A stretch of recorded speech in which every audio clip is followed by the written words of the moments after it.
The rain started 3 days ago. You know this because the fire has been shrinking for 3 days. Not dramatically, just slightly. Every hour, slightly smaller. The wood you stacked outside is wet now, not damp, wet through to the center. And the 7 people huddled behind you in this rock overhang are watching the fire the way you watch a sick child. With the specific attention of someone who knows that what happens next is not in their control but cannot look away anyway. There is no weather app. There is no forecast. There is no roof beyond this shelf of stone above your head. There is just the rain, the fire, and the knowledge sitting in your chest like a stone that if this flame goes out tonight, you are in serious trouble. This is not a dramatic scenario. This is Tuesday. For roughly 300,000 years of human history, this was simply Tuesday in the wet season. And here's the question that nobody asks about ancient humans and rain. Not how did they stay dry, not how did they find food. The question worth asking is this: what did the rain force them to become? Because the answer is not what you expect. And once you understand it, the sound of rain on a window will mean something completely different. Here is something your body knows that your brain has mostly forgotten.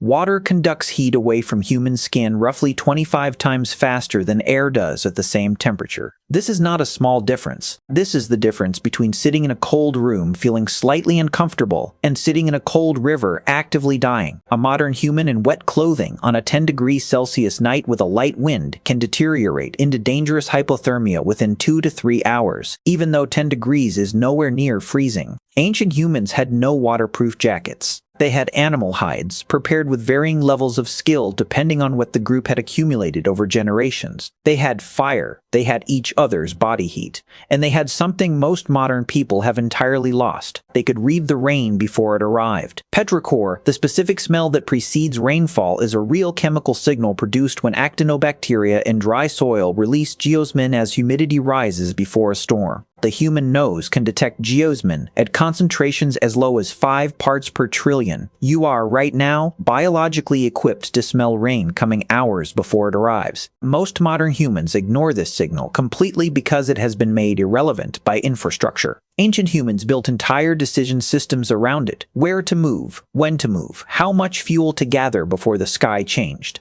The smell was a warning that gave them hours of preparation time that the modern imagination, picturing ancient people as perpetually reactive, never accounts for. They were not caught in the rain. They saw it coming, and they prepared. Let's talk about fire. Not because fire is surprising, but because almost everyone misunderstands what fire represented in the context of sustained rain. Fire was not warmth. Warmth was a consequence. Fire was the operating system that everything else ran on during a wet season. In 2012, Francesco Berna at Simon Fraser University published analysis of Wonderwerk Cave in South Africa, confirming controlled fire use going back approximately 1 million years. Ash and burned bone in layers so deliberate and so deep inside a cave that wildfire could not explain them. Hominins were maintaining fire inside sheltered spaces before Homo sapiens existed. By the time the last ice age was producing its worst wet seasons across Europe and Asia, fire had evolved from heat source into something far more complex. Archaeological excavation of hearths at multiple Ukrainian sites found fires burning at over 600 degrees Celsius.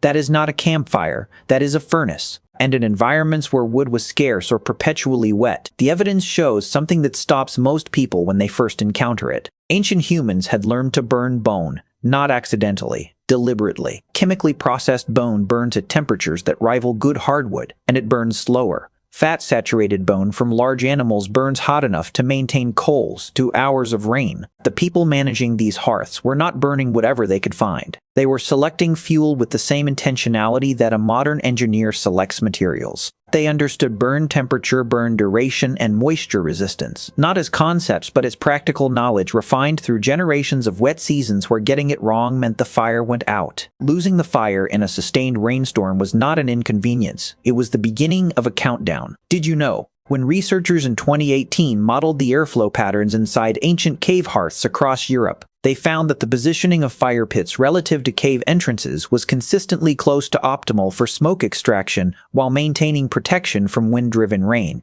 No instruments, no engineering education.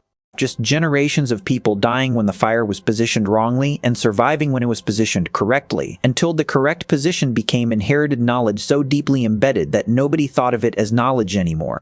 It was just where you put the fire. Now, here is the part that changes how you see ancient social structures entirely. Someone's job during a sustained rainstorm was not hunting, was not foraging, was not tool-making or hide processing, or any of the things we typically associate with ancient human productivity. Someone's job was the fire, sitting with it, feeding it, exactly the right amount at exactly the right intervals, banking the coals under ash when the rain intensified, because ash is a thermal insulator and a waterproofing agent simultaneously, and a properly banked coal bed under a thick ash layer can hold living embers for 12 hours or more while rain hammers the crust from above, reading the sound of the rain against the stone and the wind direction and adjusting the fire's position and shielding accordingly. This is not a minor role. This is the most critical role in the group during a wet season, and it required a specific combination of patience, attention, and accumulated knowledge that not everyone had. In 2021, anthropologist Jerome Lewis at University College London published research on Bayaka hunter-gatherer groups in the Congo Basin, one of the wettest inhabited environments on Earth, documenting explicit social recognition of individuals whose particular skill was fire management during wet conditions. These individuals were not the strongest hunters. They were not the group's decision-makers in other contexts. But during the wet season, their judgment about the fire was treated as close to final. Think about that. The most important person in the group when it rained was not the person with the best spear. It was the person who understood fire well enough to keep it alive through a monsoon. The first specialists in human history were not hunters or healers. They were firekeepers. And rain created them. But here is the angle that competitors miss entirely. The part of rain survival that nobody covers. What actually happened during the hours when you could not go outside. In 2014, anthropologist Polly Weissner at the University of Utah published research in the Proceedings of the National Academy of Sciences comparing daytime and nighttime conversation among the Ju-Chu-Hunsi Bushmen of the Kalahari. During daylight hours, 80% of conversation was practical, logistics, resources, coordination, conflict. At night, around the fire, 81% of conversation shifted to stories. Narratives about other places, other times, other people. Accounts of past events reaching back beyond living memory. Information packaged into memorable forms specifically because memorable forms survive transmission in ways that bare instruction does not. Weissner's argument was not sentimental, it was functional. Nighttime storytelling was the transmission mechanism for cultural knowledge, the way a group remembered where water sources went dry in summer, which plants caused illness in certain seasons, what a particular animal's tracks looked like in mud versus dust. Knowledge that could not be demonstrated because the season was wrong or the location was different, but could be described and embedded in narrative, so it survived until it was needed. Rain enforced the conditions for this. Not occasionally. Every wet season. For weeks at a time across hundreds of thousands of years. The enforced stillness of sustained rain, the proximity of people who had nowhere else to be. The firelight that research consistently shows produces a specific social register distinct from daylight interaction. All of this created a recurring situation where knowledge moved between generations. At Blombos Cave in South Africa, archaeologists found a 100,000-year-old ochre processing workshop. Abalone shells used as mixing bowls. Ochre ground to specific pigment consistencies, bone tools for stirring and application. Someone sat in that cave during what was almost certainly rain. The site is coastal, the climate wet and variable, and manufactured pigment, not because they needed it immediately, but because they had time and materials and the concentrated focus that only enforced stillness produces. The oldest confirmed piece of string in the archaeological record, a fragment of twisted plant fiber recovered from a Neanderthal site at Abri du Maras in France, dates to approximately 52,000 years ago. String requires patience and repetitive manual attention. It is precisely the kind of task you do while confined. While it is raining outside and the fire is burning and you have hours to fill and hands that need to be occupied, an enormous amount of what we call human technological progress happened inside, not in the field, not on the hunt, in a shelter during rain with nothing else to do. Now here's what happens when the fire goes out anyway. The rain has been falling for 11 days. The keeper fell ill on the 6th day.